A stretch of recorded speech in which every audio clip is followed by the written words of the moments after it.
미국 이란 전쟁 상황에 따라 세계 경제가 출렁이고 있습니다. 국제유가, 주식시장 요동치는 상황인데요. LS증권 염승환 이사와 함께 하나하나 짚어보겠습니다. 이사님 어서 오세요. 네, 안녕하세요. 안녕하세요.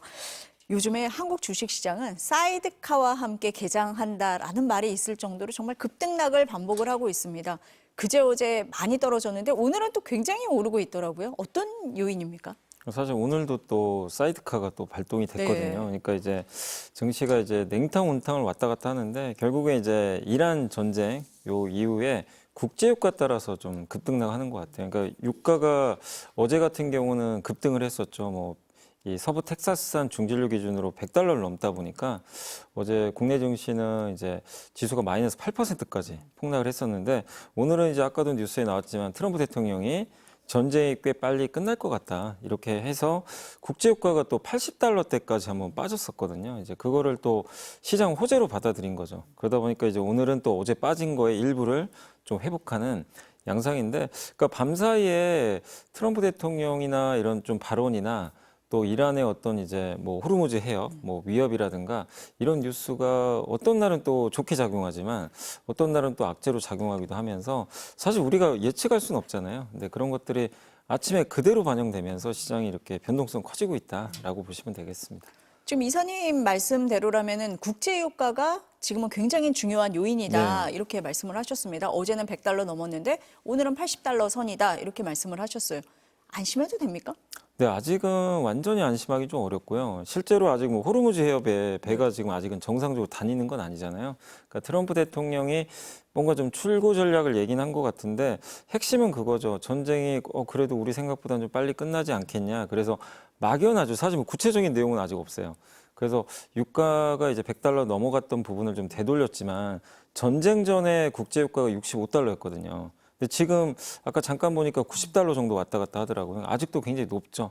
그래서 아직 시장은 여전히 완전하게 전쟁 리스크가 끝났다고 보지는 않고 있고, 그리고 사실 호르무즈 해협이 이게 너무나 중요한 게 중동에서 이제 출발한 원유 대부분이 한 80%가 여길 통해서 대부분 또 아시아로 가거든요.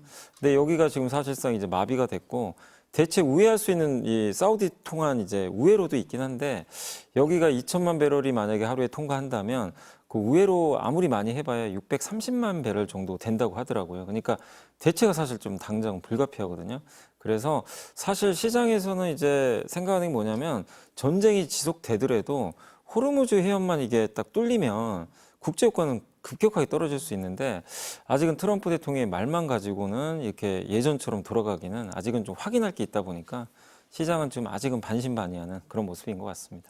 그러니까 지금 호르무즈 해협이 사실상 봉쇄가 돼 있는 상태인데 트럼프 대통령이 내가 이곳을 장악할 생각도 네. 하고 있다라는 말 때문에 그러면 수출길이 좀 뚫리는 거 아니야라는 기대감으로 오늘 증시가 좀 좋기는 했지만 알 수가 없는 거다 이런 말씀이신 거네요. 네, 맞습니다. 그거를 그냥 단지 뭔가 구체적인 뭔가 방안이나 이란과의 어떤 협의가 있었다 이런 거를 좀 덧붙여서 설명했다면 이제 시장은 더 좋게 반응을 했을 텐데 국제유가가 어쨌든 $80 밑으로 안 떨어졌던 이유는 그냥 조만간 끝날 거라는 그냥 단어 외에는 사실 없었고 또 되게 본인이 장악하겠다고 했지만 또 이란 측에서는 또 반박을 좀 했잖아요. 그렇기 때문에 이거는 사실 이제 투자하시는 분들이나 금융시장 참가하시는 분들 입장에선 어디에 이제 좀 초점을 맞출지가 좀 아직은 좀 불확실한 거죠. 그래서 아직까지는 말만 가지고는 좀 완벽하게 우리가 이거를 좀 반영하기 좀 어렵다 이렇게 말씀을 드리고 싶습니다. 호르무즈 해협이 봉쇄가 되면서 걸프 산유국들이 감산을 했었잖아요. 그래서 호르무즈 해협이 뭐 뚫린다고 하더라도 이 감산에서 되돌리고 석유 수출이 정상화되는 데는 뭐 6, 7주가 걸린다라는 보고서도 있던데 그렇습니까? 실제로 6, 7주 걸리는 경우도 있고 이게 보통 감산 들어가면 뭐 4개월에서 6개월 걸린다는 얘기도 있고 그러니까 각 이제 전망 기간마다 다르긴 한데 상당 기간 차질은 불가피합니다. 이게 한번 감산에 들어가서 공장을 또 재가동하고 하는데 시간도 걸리고 또 이게 호르무즈 해협이 설사 이거를 이제 막았던 걸 풀린다고 해도 지금 제일 문제가 또 보험료 문제도 있대요. 그러니까 이제 영국이나 이런 이제 유럽 쪽에서 해상 보험 같은 이제 그 제도들이 있는데 해상보험을 가입하지 않으면 이거 통과가 안 되거든요. 배 운항이 안 되는데 보험료를 너무 높게 부르는 거예요. 위험하니까요. 네, 위험하니까. 예. 근데 이제 그 보험료를 내고 그럼 그 위험한 곳을 자발적으로 통과할 배들은 사실 거의 없거든요. 그래서 미국에서 했던 얘기는 우리가 선박보험 그 통과하는 구간만 우리가 보호를 해주겠다. 그리고 보험을 해주겠다 이렇게 했지만 그것도 아직은 좀 명확하게 말만 나왔지 어떤 이제 행동이 나온 건 아니거든요. 그래서 보험 문제도 좀 있고 되게 사실 이런 이제 그 호르무즈 해협을 열린다고 해도 좀 이렇게 정상화하는 데까지는 그런 여러 가지 문제들이 있기 때문에 또 감산도 마찬가지고 정상화되는 데 시간이 걸리기 때문에 이 모든 것들이 지금 당장 해소될 문제는 아니거든요. 근데 주식시장은 좀 달라요. 이게 이제 우리 실물 경제는 그런 것들을 이제 그러면 이 날짜에 이렇게 되겠지 하고 대응이 되는데 주식시장은 석 달 후에 있을 일도 지금 다 반영해 버립니다. 그래서 만약에 호르무즈 해협이 봉쇄 뚫렸다 이러면 주가는 그냥 바로 또 그걸 순식간에 반영하거든요. 그래서 주가와 약간의 그 현실 경제는 좀 약간 시차가 좀 있다는 건 염두에 두시면 좋겠습니다. 그러니까 이사님 말씀대로라면 트럼프 대통령이 한마디를 하면은 그 기대감 때문에 다 움직이고 있는 네. 거고 실물 경제에서는 그게 회복되는 데는 시간이 걸리더라도 주식 같은 경우는 굉장히 일찍 선반영되는 네. 그런 모습을 보이고 있어서 지금 급등락을 반복하고 있다. 맞습니다. 이렇게 분석을 네. 하고 계십니다. 그러면은 지금 이제 전쟁 상황이 벌어져요. 세계 증시가 다 출렁입니다. 그런데 왜 유독 한국이 더 민감하게 반응을 하느냐? 어떻게 봐야 됩니까?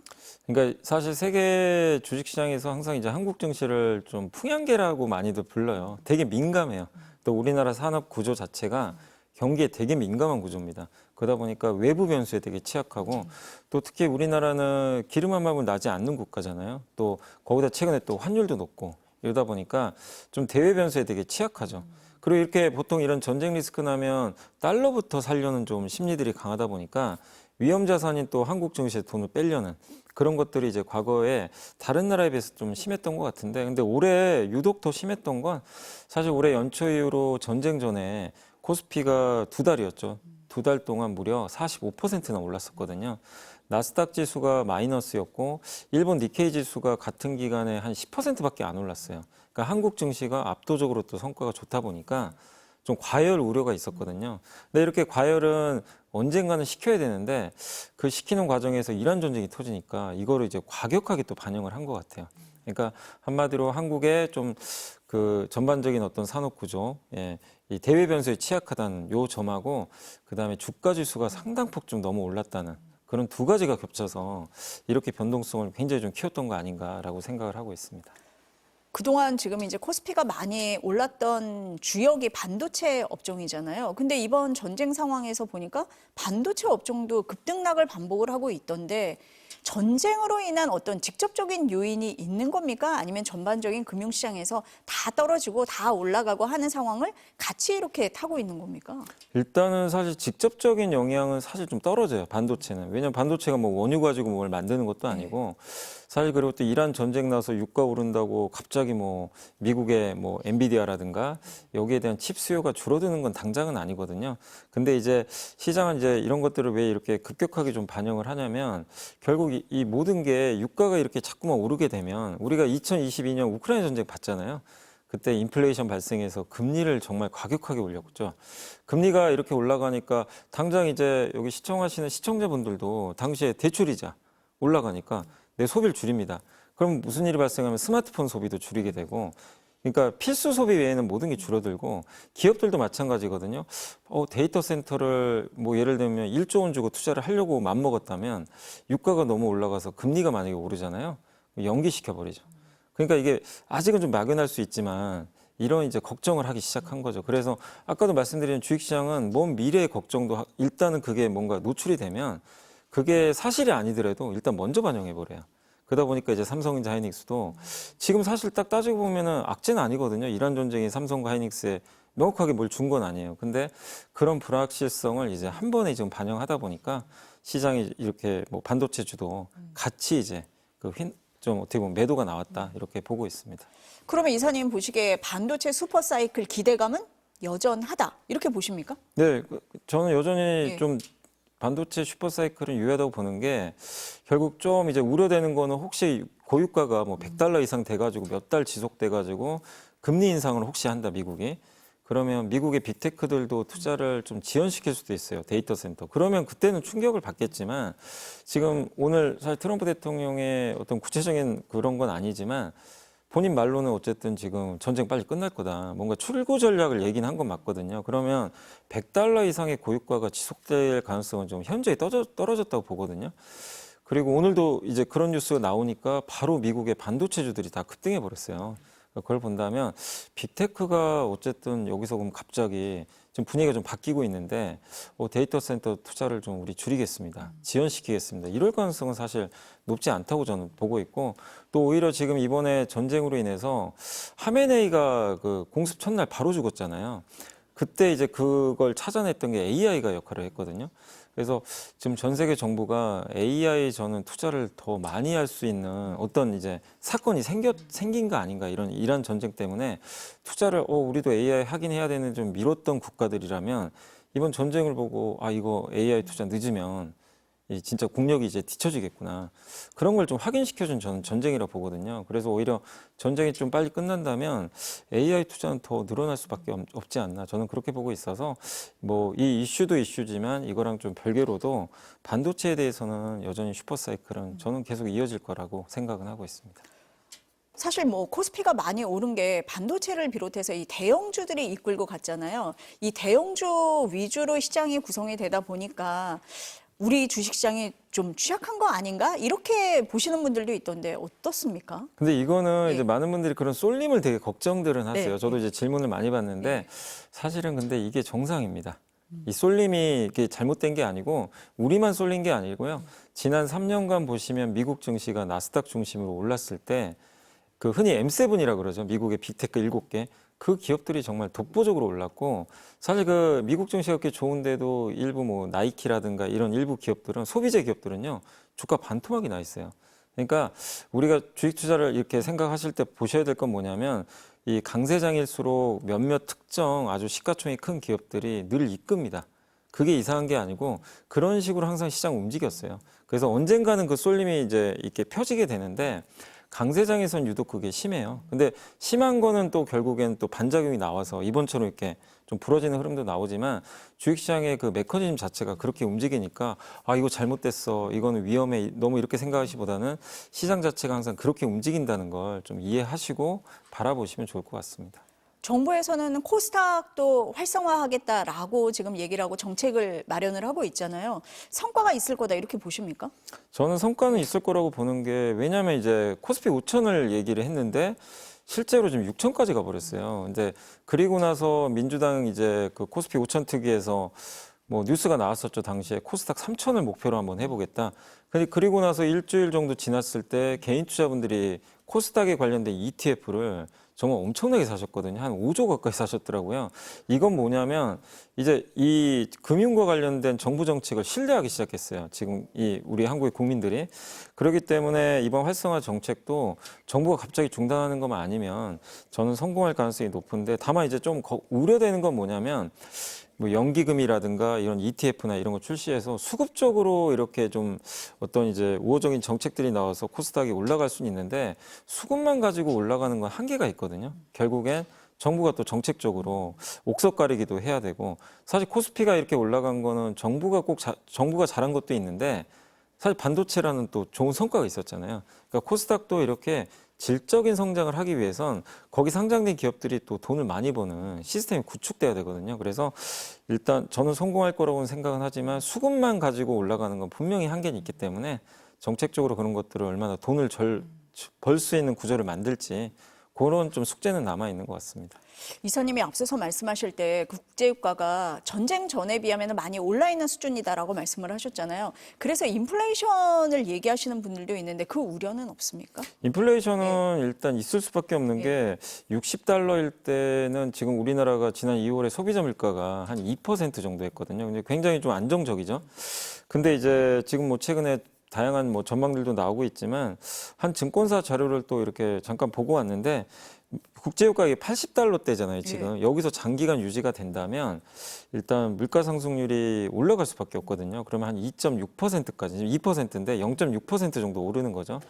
근데 이제 과거 우크라이나 전쟁 때도 유류세 인하라든가 뭐 가격 상한제 이런 정책들이 좀 있었잖아요. 그래서 아마 지금 이재명 대통령도 그런 얘기를 하시더라고요. 그래서 그런 걸 감안하면 이제 약간 좀 물가는 낮아질 수는 있어요. 그래서 그런 걸 종합적으로 가정해 보면 2%대 이 물가가 2.4까지는 좀 올라갈 수도 있다. 근데 이 정도면 작년 11월에 한 또 이 정도 수치 유지했었거든요. 그래서 국제유가 80달러가 만약에 좀 장기간 이어져도 이게 고물가 뭐 3% 넘고 4% 넘어가지고 금리 인상 사이클로 갈 가능성은 높진 않다. 다만 국제유가가 만약에 100달러 넘고 120달러까지 가면 또 이거는 물가가 3% 넘을 수도 있거든요. 그러면은 이제 금리 인상 사이클이 갈 수도 있어요. 그래서 80달러 정도까지만 뭐 장기간 유지돼도 사실 물가 상승률에 그렇게 큰 타격은 저는 주지 않을 것 같고, 또 정부가 지금 계속해서 가격 통제를 하려고 하니까 그 효과도 있을 거기 때문에 그 부분에 있어서는 좀 인플레이션이 큰 영향을 주진 않을 걸로 예상은 하고 있습니다. 이사님이 지금 금리 말씀을 하시니까 트럼프 대통령은 계속 금리 인하에 된다고 얘기를 하고 있잖아요. 그런데 이게 고물가로 가버리면 금리 인하가 어려워지는 거 아닙니까? 당연히 그럴 수밖에 없습니다. 지금 트럼프 대통령도 지금 이제 11월에 중간 선거도 있으니까 그렇죠. 그 사실 물가 때문에 작년 아마 가을이었나요? 그때 뉴욕 그 시장 선거에서 맘다니 후보가 됐던 이유가 사실은 이제 어떻게 보면은 물가 때문이었거든요. 그때 전기요금이 너무 올라가지고 이제 패한 걸 봤어요. 트럼프 대통령도. 그렇기 때문에 물가가 제일 중요한 걸 알고, 그래서 오늘 전격적으로 이렇게 그 전쟁 빨리 끝날 거라고 얘기했던 것도 국제유가가 지금 100달러 넘어서 통제를 못하면 이거 걷잡을 수가 없거든요. 그러면 중간 선거 좀 질 가능성 거의 100%로 가는 거죠. 그래서 이제 그걸 선제적으로 좀 차단하기 위해서 또 행동을 좀 취했기 때문에 결국엔 유가가 모든 걸 저는 좀 결정할 수밖에 없고, 유가를 통제할 수 있는 모든 정책들을 또 내놓을 수도 있다. 그래서 유가 다음이 금리거든요. 유가 올라야 그다음에 금리가 올라가는 거니까, 그래서 유가의 모든 아마 정책에 초점을 저는 맞추지 않겠냐 이렇게 생각을 하고 있습니다. 우리는 또 걱정이 환율이잖아요. 환율 전망은 어떻게 보십니까? 환율도 사실은 근데 이제 이 이란 전쟁 전에 환율이 높았던 거는 이제 우리 개인 투자자분들이나 기업들의 좀 달러 선호가 너무 많았죠, 예전보다. 근데 그거는 사실 우리나라 경제랑은 뭐 별개 이슈라서 그것 때문에 환율이 올라가는 건 너무 우려할 필요는 없는데, 지금의 환율은 대외 변수 때문이잖아요. 불확실성이라 그러죠. 그래서 환율을 움직이는 여러 요인이 있는데, 다만 이런 불확실성은 이게 1년 갈지 뭐 진짜 6개월 안에 끝날지 우린 모르지만, 이게 진짜 우크라이나 전쟁처럼 오래 간다면 계속 우리를 좀 괴롭히겠지만, 이게 트럼프 대통령이 좀 잘 해결을 해서 전쟁이 빨리 끝나고 유가가 확 떨어지게 된다면 환율도 결국 떨어지거든요. 그래서 지금 환율이 1,460원까지 또 약간 떨어졌잖아요. 지금 보니까 1,469원이라고 네, 하네요. 맞습니다. 예, 그러니까 이게 한때 1,500원까지 한번 돌파한 적이 있었거든요. 그래서 결국 이 부분도 유가에 달렸어요. 그러니까 지금 금리나 이런 환율이 우리 경제나 뭐 여러분 또 뭐 기업들한테도 너무 중요한 변수지만, 이거를 결정하는 것은 국제유가거든요, 지금은. 그래서 유가 방향이 모든 걸 좀 결정할 수밖에 없는 것 같습니다. 이 시청을 하고 계신 개인 투자자들은 그럼 나는 어떻게 해야 되나 굉장히 궁금하실 것 같아요. 요즘에 보면은 비투라고 하잖아요. 빚내서 주식 사서 이 투자하시는 분들도 있고, 막 떨어지면은 이때다 이렇게 생각하시는 분들도 있잖아요. 어떻게 해야 됩니까? 이게 상승장에서는 정말 비투하면 오히려 좋죠. 왜냐하면 그분들 입장에서는 막 2배, 3배가 수익 나는데, 근데 주식시장이 영원히 오르는 시장이 아니거든요. 한 번씩 이렇게 급락을 합니다. 그때는 반대로 강제청산 당할 수도 있고, 100번 잘하다가도 한 번 때문에 내 원금이 0이 되기도 해요. 이 보통 레버리지를 쓰게 되면. 그래서 저는 개인 투자분들한테 사실은 뭐 비투를 하지 마라 이런 부분보다도, 이게 부동산하고는 또 개념이 다르거든요. 그리고 시간이 정해져 있어요. 또 갚으셔야 되기 때문에 비투를 하신다면 3일 안에 그거를 정리를 하셔야 돼요. 뭐 내가 수익이든 손실이든 그런 투자 전략으로 이렇게 하시는 건 좋은데, 간혹가다 이거 길게 끌고 가시더라고요. 시간이 내 편이 아니에요, 비투는. 그렇기 때문에 주식 비투는 되도록이면 저는 안 하셨으면 좋겠고, 하시더라도 짧은 시간 안에 끝내셔야 된다. 그걸 좀 말씀드리고 싶습니다. 그럼 급락장에서 사야 된다라고 생각하는 개인 투자자에게는 어떤 조언을 해주시겠습니까? 근데 이거는 네. 이제 어떤 이유 때문에 빠지냐가 중요한 것 네. 같아요. 뭐 예를 들면 삼성전자, 하이닉스의 이제 반도체 사이클이 끝나서 뭐 빅테크들이 투자 안 하고 이런 데 떨어진다. 그거는 칼날을 잡는 거니까 안 되겠지만, 전쟁 때문에 과거에도 여러 전쟁들이 있었잖아요. 근데 빠르면 한 달 안에, 늦으면 1년 정도 걸리는 경우들도 있는데, 언제 회복이 될지 모르지만 전쟁 때 이 전쟁 구간에서 그 주식 투자했을 때 결국 장기적으로는 다 성공했거든요. 주식시장 결국 올랐습니다. 이 화염을 뚫고 다 올라갔기 때문에 저는 이 전쟁 리스크로 인해서 주식시장이 빠졌을 때 급락에 내가 떨어지는 어떤 이걸 받겠다 하는 거는 저는 개인적으로 좀 괜찮은 전략이다 이렇게 생각은 하고 있습니다. 6천선을 한번 돌파했다가 지금 내려온 상황이잖아요. 더 올라갈 거다 이렇게 보세요? 저는 아직도 갈 길이 멀다고 봅니다. 왜냐하면 전쟁은 언젠가 끝날 거고, 근데 이거는 우리가 컨트롤할 수 없는 거라 좀 어쩔 수 없는 부분이지만 시간이 좀 더 이제 약간 좀 지연될 수는 있겠지만 이재명 정부가 좀 갖고 왔던 그 주식시장으로 머니무브 요 현상은 일회성이 아니잖아요. 갑자기 전쟁 났다고 뭐 역행할 것도 아니고 계속 이어질 가능성이 높고 또 거기다가 지금 AI 시대에 지금 우리나라 메모리 반도체가 지금 재평가받고 있거든요. 메모리가 없으면 사실 AI 할 수도 없는 세상이 됐고 근데 공급은 적어요. 제한적이기 때문에 이 사이클은 많은 전문가들이 적어도 내년까지는 간다고 보고 있기 때문에 그 전제 조건이 바뀌지 않았다고 생각한다면 뭐 지금 5,500 정도인데 여기가 비싸다라고 저는 생각은 아직 하진 않고 있습니다. 이사님 말씀을 잘 듣고 개인적으로 판단하시기 바랍니다. 네, 오늘 말씀 여기까지 듣겠습니다. 감사합니다.